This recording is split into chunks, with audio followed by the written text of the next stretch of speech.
Bom, se você chegou até esse vídeo, acredito que esteja em problemas. Mas eu quero primeiro que você se acalme, fique tranquilo. Todo problema dá para ser resolvido, inclusive dívidas. E olha, eu vou te falar que não é com mais dinheiro que você resolve o seu problema. Você resolve o seu problema com gestão de comportamento, comportamento financeiro. Ninguém é maluco, ninguém faz dívida com a ideia de não querer pagar, correto? Vamos ao vídeo. Inscreva-se no nosso canal! Então, como eu disse no início do vídeo, ninguém faz dívida com a ideia de não pagar. A gente sempre faz uma dívida com a intenção de pagar, correto? Só que eu entendo que pode acontecer alguns imprevistos, acontecem algumas coisas que a gente não consegue arcar com os nossos compromissos. E aí nós vamos buscar ideias de composição, né? De compor esse problema que pode se tornar um litígio e pode se tornar uma tremenda dor de cabeça. Então, como eu disse, a primeira coisa, como eu falo, né, a primeira coisa que você tem que fazer quando você está num problema desse, né, você é parar de fazer dívida. Se você está num buraco, a primeira coisa que você tem que fazer é parar de cavar. Mas o que eu quero tratar aqui com você é essa questão de você não se livrar da dívida sem pagar, mas isso eu vou deixar mais para frente. Eu queria explicar para você como é que funciona o mecanismo, né? Como é que funciona, como é que os bancos trabalham, como é que o cartão de crédito faz esse gerenciamento, porque a maioria das dívidas dos brasileiros é com cartão de crédito, é dívida de financiamento, são dívidas com banco e com cartão de crédito. Essas são as maiores dívidas, né? E aí depois vem os impostos e tal, mas eu vou te explicar mais ou menos como é que funciona. Como é que o banco funciona? O banco nunca perde. A ideia é essa, o banco nunca perde. Se ele está te vendendo um produto, porque o financiamento, o empréstimo, o cartão de crédito é um produto do banco. Então, se ele está te vendendo, ele previamente já fez um cálculo da inadimplência. E esse cálculo ele está embutido no seu financiamento, na sua prestação. Então, ele nunca vai perder.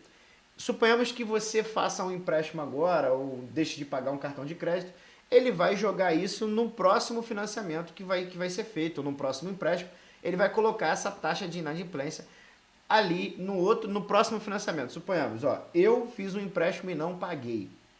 Aí vem o meu irmão, vai fazer um empréstimo no mesmo banco, na mesma instituição, e por eu não ter pago, a taxa de crédito que o meu irmão vai pegar é mais cara do que a minha.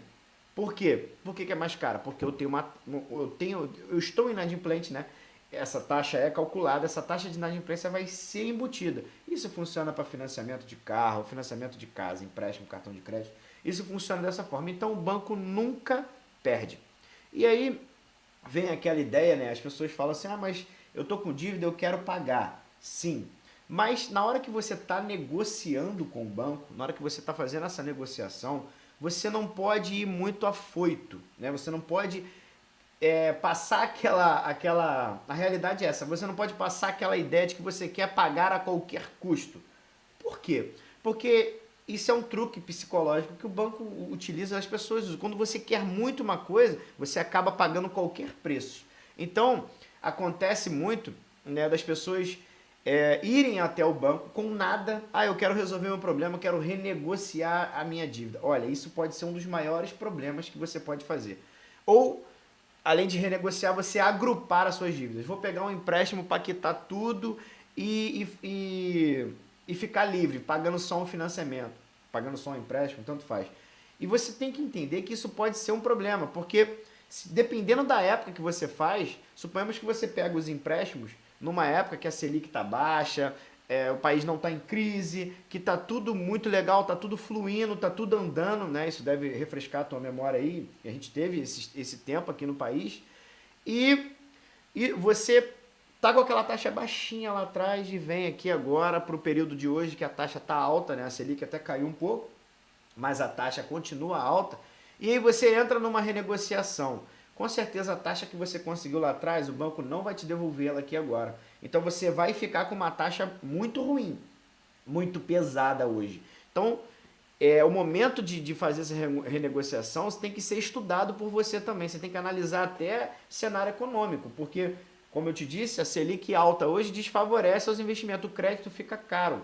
Por que fica caro? Porque a taxa de inadimplência está alta, as pessoas não estão pagando, né? A Selic alta Então, assim, a taxa de inadimplência alta, o banco, o crédito vai ficar mais difícil. O banco não vai querer te emprestar dinheiro. E para te emprestar, ele vai querer cobrar caro por isso. Então, por isso que você tem aquela ideia, as pessoas sempre falam assim, pô, eu tô comprando uma casa, parece que eu tô pagando 3, 4. Tô comprando um carro, parece que eu tô pagando 2.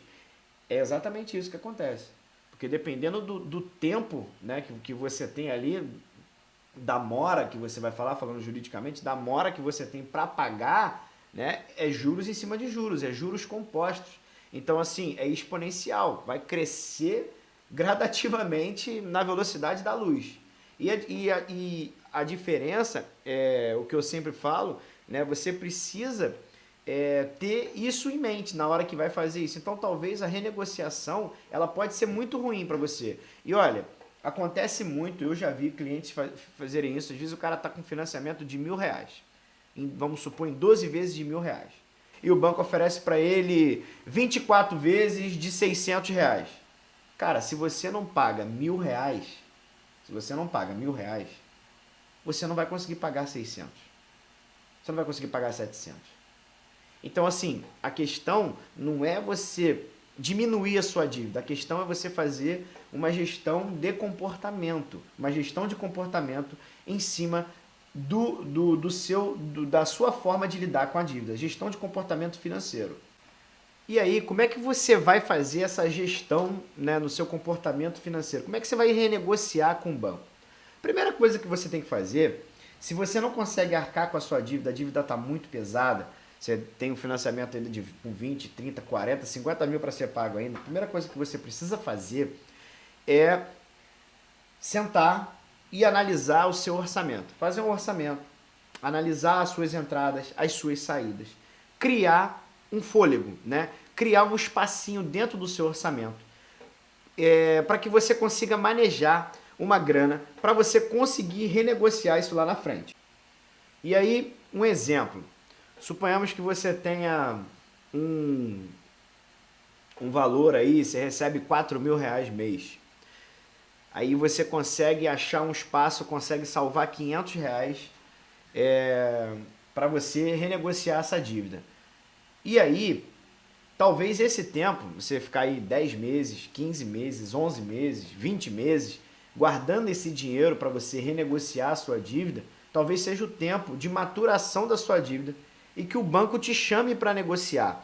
É sempre melhor, né? É muito melhor quando o banco chama você para negociar. Quando você vai até ele para negociar, você sinaliza que você quer pagar qualquer preço que ele vai te dar. Agora, a partir do momento que você espera ele te chamar para negociar, né, talvez você consiga um negócio melhor para você. Porque o que eu quero que você faça?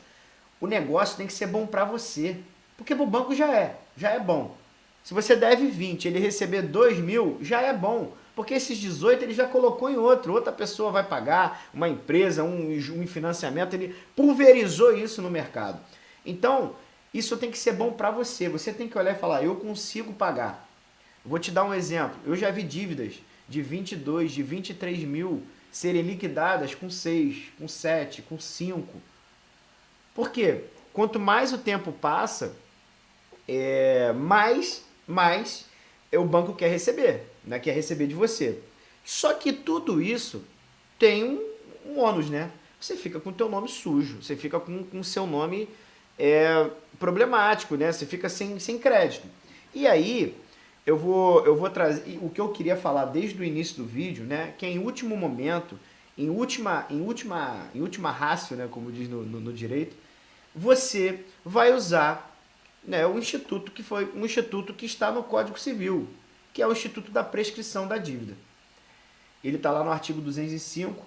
E o que diz a lei? O que diz a lei? Vamos dar uma olhada no que diz a lei. O que diz a lei para você? Vamos lá. Dos prazos e da prescrição. Aí o artigo 205 vai falar, a prescrição ocorre em 10 anos, quando a lei não lhe haja fixado prazo menor. Só que, aqui no artigo 206, no parágrafo 5º, tem lá, dizendo, em 5 anos, então, prescreve-se em 5 anos, a pretensão de cobranças de dívidas líquidas constantes de instrumento público ou particular. que é isso? O que é essa prescrição? A prescrição nada mais é do que, não é a extinção da dívida, não. É a extinção, né, do direito do credor cobrar o devedor. Então, o que ele não pode fazer? Ele não pode mais te cobrar. Ele não pode nem te cobrar extrajudicial, nem judicial. Ele não pode te protestar no cartório. Ele não pode te colocar na justiça. Ele não pode te cobrar. Caso o faça, após os 5 anos, né? Lembrando que caso ele faça isso, você pode acioná-lo na justiça. E aí pode ocorrer uma indenização, né? Porque isso aí protege protege a tua honra, né? E tal, e tal. Só que isso, muita gente trata isso como a quinta maravilha do mundo, a 20ª maravilha do mundo, que isso resolve os problemas, as pessoas... O que eu acabei de falar? Extingue o direito de cobrar, mas não extingue a dívida. Porque a dívida é para sempre, você sempre vai ter essa dívida. O credor sempre vai querer receber o dinheiro dele. Ele perde a pretensão, né, de te cobrar, mas a dívida sempre vai existir. Só que isso funcionava muito quando o país não era informatizado. Quando a gente vivia na Idade Média. Adoro citar esse livro, O Fim da Idade Média e o Início da Idade Média, do Walter Longo. Adoro citar esse livro, porque é sensacional. A história, para mim, é sensacional. A ideia que ele teve nesse livro foi sensacional. Quando a gente vivia na Idade Média, né, quando a gente vivia na Idade Média, as instituições não se comunicavam. Ou quando se comunicavam, demorava demais. Demorava demais por carta, por isso, por aquilo. As instituições demoravam. Só que hoje, amigão, amigona, doutores e doutores em grana, hoje a gente está na era mídia. Então, com um clique, o banco sabe tudo da tua vida, ele sabe tudo que você tem, dívidas prescritas, mas as dívidas estão lá. E como o banco é uma entidade privada, até as públicas também, né, como a Caixa Econômica, o Banco do Brasil, ele pode simplesmente virar para você e falar: seu nome está limpo. Perante a lei, o seu nome está limpo. Mas eu não posso te emprestar dinheiro, eu não quero te emprestar dinheiro. Porque você tem uma dívida assim, assim, assado, e tal, e tal, e tal, e tal. Beleza? Ah, mas isso é antiético, isso... Não é. É uma entidade privada, te empresta dinheiro se quiser. Então, você precisa prestar muita atenção quando for usar esse instituto da prescrição. Porque a dívida nunca vai ser extirpada, ela vai existir. Ela não pode ser mais cobrada, né? Mas ela deixou de existir. Então, na hora de usar o instituto da prescrição, lembre-se disso. A dívida vai sempre existir.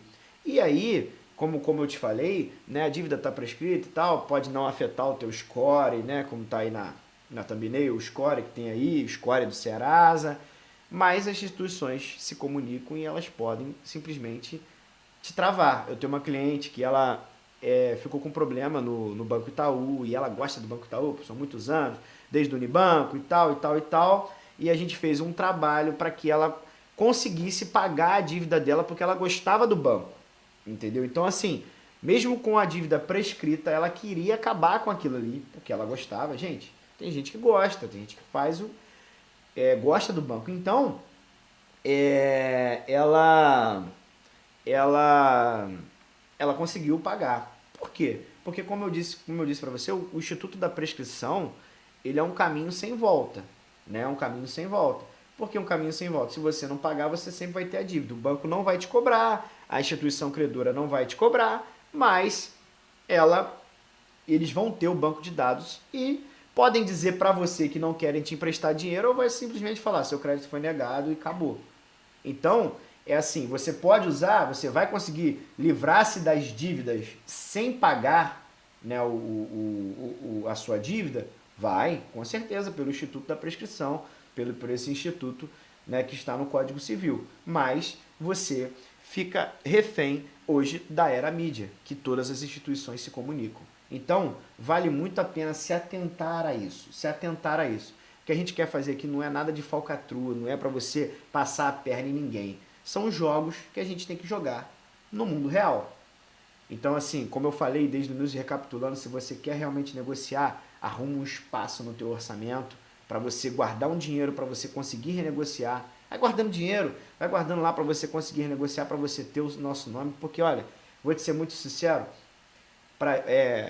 o nosso nome, né, é o nosso maior patrimônio. Minha mãe já dizia isso, meu pai já dizia isso, nosso nome é o nosso maior patrimônio. E ter um nome limpo é maravilhoso. É maravilhoso, porque você pode ir a qualquer lugar, você pode comprar o que quiser, que o seu nome passa.